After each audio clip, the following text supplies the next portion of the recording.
ఇంకో 2 ఎంటికలు ఊడిపోతే బతకాలు వస్తుంది. ఇంకో 2 ఎంటికలు ఊడిపోతే నీకు బతికే బజార్ని పడిపోతుంది. అది తెలుసుకోక పెద్దల్ని గౌరవించక నువ్వు నాశనం అయిపోవడానికి కారణం పెద్దల్ని గౌరవించకపోవడం. మంచి వ్యక్తులు పవన్ కళ్యాణ్ లాంటి వ్యక్తిని కూడా ఉచ్చ నీచాలు లేకుండా నీ నోటుకు వచ్చినట్లు నీ అహంకారంతో నీ డబ్బు బలంతో వెలుపెక్కి కొట్టుకుంటూ ఆయన వెనక దేవుళ్ళ లాంటి పవన్ కళ్యాణ్ గారి వెనకాల ఒక సామాజిక వర్గం బలమైన సామాజిక వర్గం అందరూ కూడా గుర్తించకుండా పవన్ కళ్యాణ్ అవమానిస్తే ఆ సామాజిక వర్గాన్ని అవమానించినట్లే నువ్వు గుర్తించకుండా అవమానించావు, పాతాళానికి పోయావు. ఇప్పటికైనా బుద్ధి తెచ్చుకో. నీ వాళ్ళ పట్లనే నువ్వు బుద్ధిగా ఉంది. ఇప్పుడు ఆపోజిట్ వాళ్ళకి బుద్ధి అవసరం లేదు.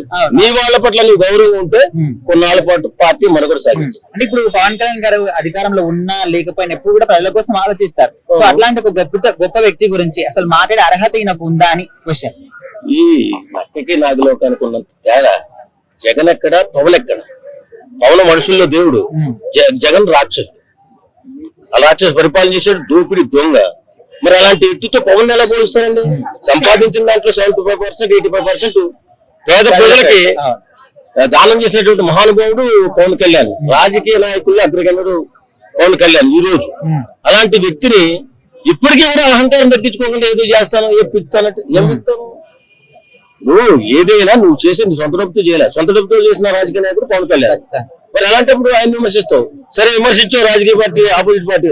నీ సొంత పార్టీలోని మేధావులు వెళ్లిపోతుంటే ఎంట్రు కూడిపోతున్న ఇలాంటి పొగరెక్కిన మాటలు ఎందుకు మాట్లాడుతున్నావు? ఇంకా పత్రం అయిపోవడానికే. జగన్ గుర్తుపెట్టుకో, గౌరవించి నీ పార్టీని నిలబెట్టుకో. అంతేగాని ఇలాంటి ఏమంటారు పాసి మాటలు మాట్లాడు.